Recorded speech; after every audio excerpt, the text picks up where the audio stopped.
Assalamualaikum warahmatullahi wabarakatuh. Selamat datang lagi dan jumpa lagi dengan aku di channel Hurulaini Wulandari. Aku mau nanya dong, di rumah kalian masih banyak daging nggak? Atau masih ada sisa daging kurban nggak? Kalau ada, bagusnya dibikin apa ya? Aku sih lebih baik dibikin rendang, karena rendang ini bisa tahan lama, bisa sekitar setahun kita bisa nyimpennya. Jadi kalau banyak stok daging di rumah, mending dibikin rendang aja, oke? Karena ini adalah request dari suami aku, ya. Padahal kita baru balik dari kampung, baru balik dari Padang, udah puas-puas makan rendang di Padang. Beliau tetap pengen dibikinin rendang saat kami balik ke Jakarta.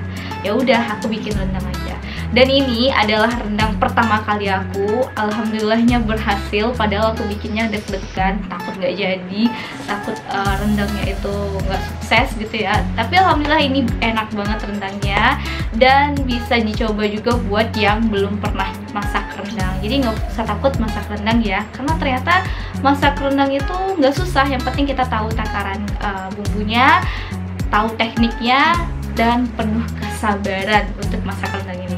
Udah, langsung aja kita bikin rendangnya. Tapi jangan lupa untuk subscribe, like, komen, dan share video ini. Oke?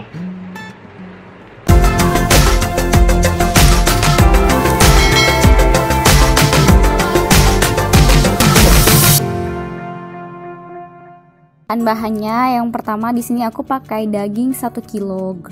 Kalau 500 gram kayaknya terlalu sedikit, jadi aku saranin mending 1 kilo, minimal 1 kilo ya. Dan untuk 1 kg daging di sini kita perlu bawang merah, bawang putih, ini lengkuas 1 jempol gede, kunyit, dan jahe juga, dan ketumbar. Ini semua kita halusin. Teman-teman bisa lihat detail bahan-bahannya di bawah ya, berapa bawang merah dan bawang putihnya, oke. Kemudian untuk daun-daunnya kita pakai daun jeruk di sini. Kemudian serai. Kalau seandainya serai teman-teman ini gede, pakai 2 batang aja. Tapi kalau kecil kayak aku nih cukup 3. Dan daun salam ya 2 lembar. Daun kunyit 1 lembar aja. Setengah biji pala. Kemudian 1 biji bunga lawang, dan kita pakai cabai, tentunya cabai giling halus di sini 2 sendok makan penuh ya, sesuai selera aja. Tapi kalau 1 kilo daging 2 sendok makan penuh itu udah cukup.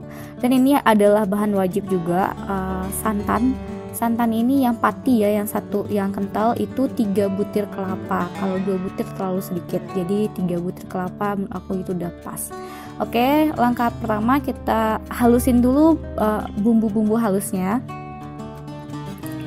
Ya, kalau seandainya teman-teman pengen beli di pasar, misalnya udah ada yang bumbu halus gitu udah jadi, boleh bisa diminta misalnya, "Bang, beli itu dong bumbu halus buat apa?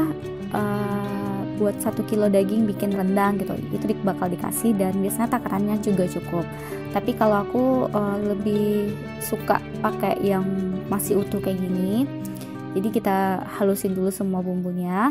Setelah dihalusin, kita masukin ke dalam wajan yang agak gede ya, kualinya kalau bisa yang gede ya. Ini nggak harus ditumis dulu bumbu halusnya, nggak usah ditumis, karena kan kita bikin rendang ya. Rendang itu udah banyak gitu nanti minyaknya. Ini kita masukin dulu si cabai giling halusnya 2 sendok makan ya, beserta daun-daunnya. Ada serai, digeprek dulu serainya, kemudian daun kunyit, daun jeruk, daun salam 2, dan daun jeruk 4, 1 biji bunga lawang, dan setengah biji pala yang udah dihancurin kayak gini ya. Sekali lagi aku ingetin, kalau menurut aku sih nggak perlu ditumis. Jadi langsung aja kita masukin santannya ya, santannya semuanya. Ini semua santan 3 butir kelapa yang kental, nggak usah pakai yang itunya, kita pakai yang kental aja. Dan ini dimasak dengan api kecil aja, diaduk rata sampai bener-bener bumbunya itu kecampur sama santannya. Seperti yang aku bilang tadi, nggak usah ditumis karena nanti minyaknya bakal keluar, jadi bakalan banyak minyak. Kalau kita tumis lagi nanti kayaknya semakin menambah lemak deh. Ya jadi nggak usah ditumis lah ya, tapi kalau suka ditumis ya nggak masalah, terserah aja, suka-suka aja, tapi kayaknya lebih praktis kalau nggak ditumis, jadi nggak menambah waktu buat masak rendangnya.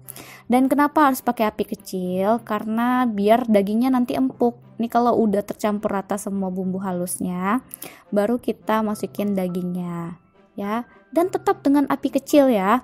Ya namanya juga masak rendang, karena rendang itu ada filosofi kesabarannya, jadi emang butuh kesabarannya ekstra masak rendang ini. Ini diaduk rata terus, diaduk sampai dia mendidih ya, aduknya pelan-pelan aja. Kalau seandainya teman pengen dagingnya tuh lebih empuk, jadi dimasukin tadi saat santannya itu udah bercampur rata dengan si bumbu halus. Ini udah mendidih ya, ini sekitar 30 sampai dengan 45 menit kemudian baru dia mendidih dengan api kecil tadi ya. Emang lama ya, soalnya kan santannya banyak nih, 3 butir kelapa, jadi harus sabar, tetap diaduk dengan pelan-pelan. Dan warnanya pun juga udah mulai berubah ya, tadi kan agak pucat, sudah mulai berwarna ya. Di sini aku belum ngasih garam ya, karena aku belum berani ngasih garam. Nanti kita kasih garam kalau warnanya sudah mulai berubah lagi, sudah mulai sedikit pekat dari yang ini. Oke, diaduk terus. Kalau menurut aku, sebelum santannya ini mendidih, sebelum warnanya sedikit eksotis gitu, jangan ditinggal-tinggal dulu, nanti pecah santan. Kalau masak santan kan emang harus selalu diaduk ya, kalau enggak dia bakal pecah santan dan itu hasilnya nggak bagus ya. Nah ini udah sedikit mulai kental dan warnanya sudah mulai eksotis, aku baru tambahin garam. Di sini ngasih garam nggak usah banyak-banyak, karena si rendang ini kan nanti tambah lama tambah nyusut, jadi bakal berasa asinnya. Di sini aku cukup ngasih garam itu kira-kira setengah sendok makan atau 1 sendok teh aja, itu sebenarnya udah banyak garamnya. Kenapa aku ngasihnya pada saat sudah mendidih, kenapa tidak di awal? Karena ya kan dia lama-lama menyusut, jadi kasih garamnya di tengah-tengah proses masaknya aja. Ini udah bisa kita tinggal sebenarnya, tapi aku ninggalnya itu setiap 5 menit, maksudnya setiap 10 menit lah ya, setiap 10 menit. Tapi pastikan wajan teman-teman itu gak lengket. Kalau seandainya wajan lengket nanti gosong. Jadi kalau seandainya teman-teman gak punya wajan yang anti lengket, mending diaduk terus ya, diaduk terus sampai dia nanti semakin lama semakin menyusut. Oke. Nah ini udah mulai keluar nih kan minyaknya. Ini sekitar 1,5 jam atau 2 jam gitu, aku nggak terlalu lihat jam, baru seperti ini penampakannya. Ini udah bisa kita sebut kalio, ini udah bisa kita makan sebenarnya, udah bisa, boleh kita makan, tapi belum bisa disebut rendang. Rendang itu dia lebih kering dari ini ya. Dan ini harus tetap diaduk ya, jangan terlalu dibiarin lama gitu, karena takut gosong. Walaupun wajannya anti lengket, dia bakal tetap gosong kalau terlalu lama ditinggal. Nah ini kita aduk terus. Ini udah mulai kering ya, udah mulai coklat warnanya. Kita harus tetap aduk kalau pengen warnanya itu lebih pekat lagi atau lebih gelap lagi warnanya ya. Oke, ini semakin lama semakin menyusut rendang kita, bentar lagi udah mau jadi. Aku perkirakan sekitar 30 menit kemudian baru dia nanti berubah warna seperti ini ya. Oke, ini rendang kita bener-bener tadi kan sebanyak gitu ya, santannya 3 butir kelapa, lama-lama cuma tinggal segini, nyusut segini. Jadi nggak usah takut kalau seandainya bikin daging itu cuma 3 butir kelapa 1 kilonya, dia bakal tetap nyusut, dia nggak bakalan kebanyakan. Dan aku merasa ini kurang banyak bumbunya tapi karena kualitas aku nggak cukup, ya udah segitu aja, 1 kilo cukup untuk 3 butir kelapa ya. Terima kasih udah nonton video aku, silahkan dicoba. Buat pemula jangan pernah takut untuk coba masak rendang ini, karena aku juga ini adalah pemula. Jadi masak itu nggak usah takut, penuh keyakinan aja, karena masak itu semua orang pasti bisa. Mohon maaf kalau ada salah, jangan lupa subscribe, like, komen, dan share. Assalamualaikum warahmatullahi wabarakatuh.